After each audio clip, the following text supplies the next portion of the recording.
liberty. How do we get from that to liberal being a derogatory term? See, it doesn't have to make sense. It just needs to be a handy label. You can just make these labels up. The funny thing is that these labels, it's amazing how often the derogatory term has a kind of opposite meaning applied. We just see how often that happens. It happens everywhere. Because that was a case in point, right? If we take now woke, I can tell you that right now, whenever I find a video that comes up on my feed on YouTube that's going on about woke, I just say, please do not recommend any of this channel to me ever again. Anyone who uses the word or term woke, I question that label because it doesn't actually serve any useful purpose. What does it mean? And nobody knows. There's no single standard of the word woke. So it's actually a dangerous term because it can just be used to sort of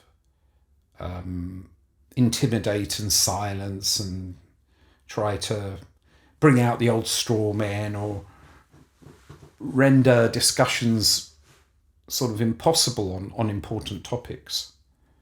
It seems that whenever there is any kind of caring about minority groups, they can be dismissed now. Those concerns can be dismissed now simply by throwing the term woke at it. See how handy labels are. But underneath the person that you've called woke, rightly or wrongly, often it would seem to me the term is used by people who don't agree with something that somebody said that is leaning towards social concepts of social justice. Right? But when you look at that, it's like the term, it's interesting, the term woke is I woke, means I woke up. It's connected with the word wake, to be woken, to wake up. To wake up as opposed to be asleep, to wake up to a reality, it's actually a positive term, the same way that social justice warrior were three positive terms. Social, right? It's out of fashion now, of course. It's been replaced by woke because they are these in the end people wear the labels out and then they go and they have to grab a new one. But these things, they're all positive terms that have been turned to mean a negative one. How often does it happens all the time? It's fascinating. And this is a kind of twisting of language, a kind of double think, you know. And that's how, what I say is that's how you know when it's dodgy.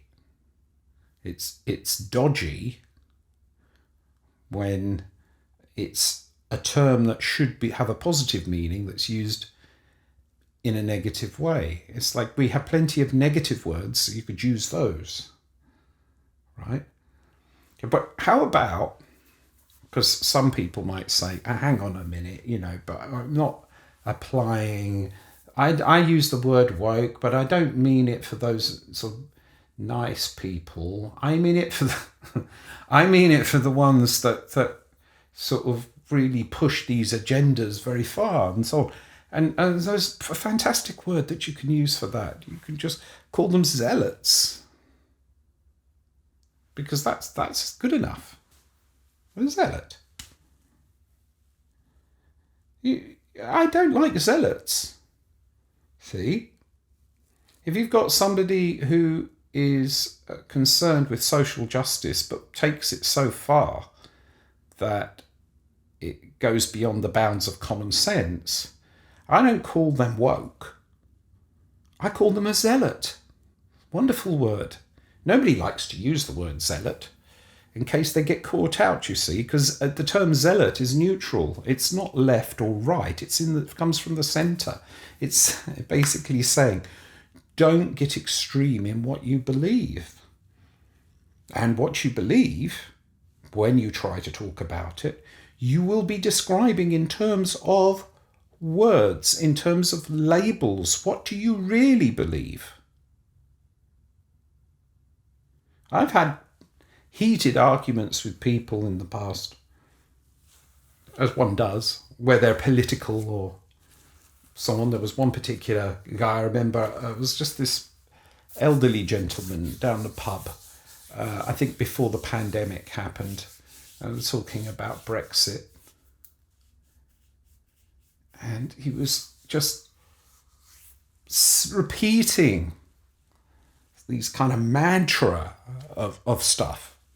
And I'm trying to say to him, but you do realise that the whole purpose of Brexit was really to avoid the approaching new rules from the EU that were coming that would affect tax havens. At least that is a theory as to why the whole thing happened, you know. It's presenting the theory. It's a theory. I'm not saying it's a fact. It's a heated discussion, you know. And then you do what you do, which is that you move on, you know. But where such discussions have occurred, I've always been fascinated by why people hold on so grimly to certain beliefs that often seem to be just something that's been pulled out or repeated. It's like a meme. It passes through society, and before you know it, you know, things like, oh yeah, you know, those immigrants taking our jobs type of thing, you know, said by people who would not do the jobs. They would not themselves want to do the jobs that the immigrants are doing, or couldn't. You know, like we had many in the health service when they all left. They left because they didn't feel safe in this country or welcome in this country anymore, you know. But all those people who are complaining about, you know, incorrectly about jobs being taken by immigrants, they're not. So we don't have that problem now. So what we do have is that we don't have enough doctors and enough nurses now. See? But why? Why did they? Because I'll tell you why. Because it comes back to the question of who are you? If you are not careful, you become the things that you believe. This is something I said about humanity, but there's another way that you can look at that. You identify with the things that you say. Maybe for some people it's like if they're afraid that if they stop saying stuff, then they will cease to exist. You know, maybe similar idea, if you stop thinking, you would cease to exist. You know, who are you? Are you what you think? No, wait. You are not your age. You are not your gender. You are not your job. You are not where you will live. You are not the colour of your skin. These are all just labels, and they really have very little to do with you. But they have everything to do with the way you get talked about.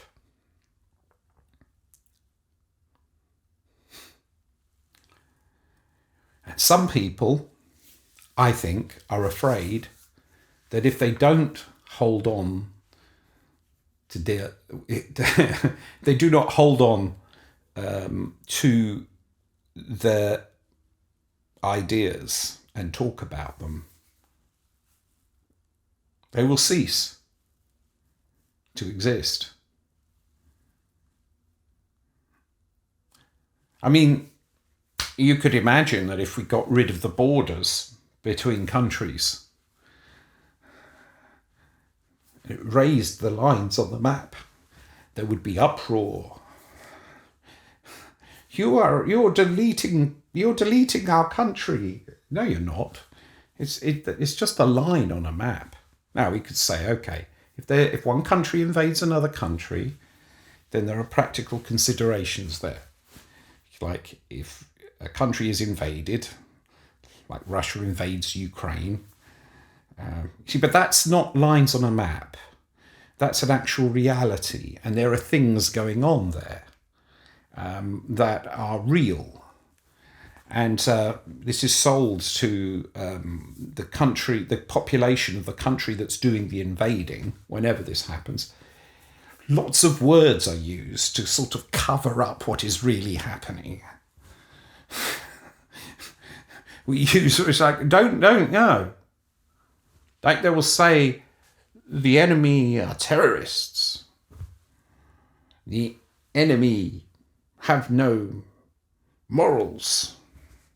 They are a threat to humanity. Whatever thing it will be said, propaganda, whatever. It's all just words thrown over the thing to cover up the reality, which is it's a war, people are dying, and that includes children, the elderly, men and women, people that you go down the pub and have a nice drink with and say he's not a bad chap or chapess. Human being. And that is what we do, you see. We cover over the reality with our language, and we do that with ourselves. Who are you?